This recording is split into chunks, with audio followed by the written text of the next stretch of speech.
कामना श्रीमानजीलाई कचकच नगर्नु होला, जसै गरे पनि जिन्दगी बिताइयो, जे होला होला। अनि पछि नकराउनुस् न, अनि पछि अरूका कुरा नसुन्नु होला, सुने पनि मनमै मार्नु होला। मेरा मात्र सुन्नु होला, म मेरा सुन्दिन, राम्रो कुरा सबैका सुन्नु होला। अनि माता पिता बहिनी दिदी बहिनी दाजु भाइलाई सत्य गर्नु होला, घरमै माया खोज्नु होला, प्रेम खोज्नु होला, बाहिर केही पाउनु हुँदैन, बेकार हो। गौरीको जयकार हो।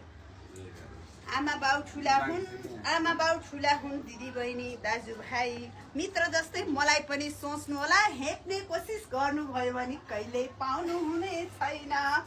यो ह्याप्पी होलीको शुभकामना।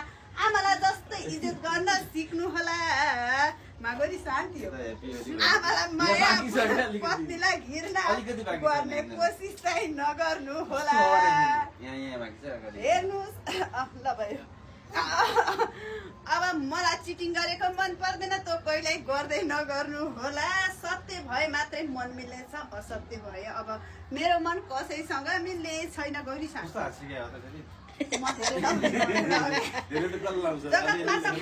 जगत आमा होलीको शुभकामना हो कि चेतावनी हो यो?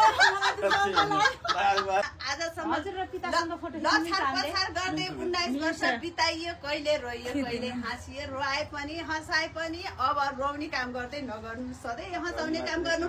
मबाट कहिले पनि रोएकी छैन, किनभने म सत्य गरेकी छु।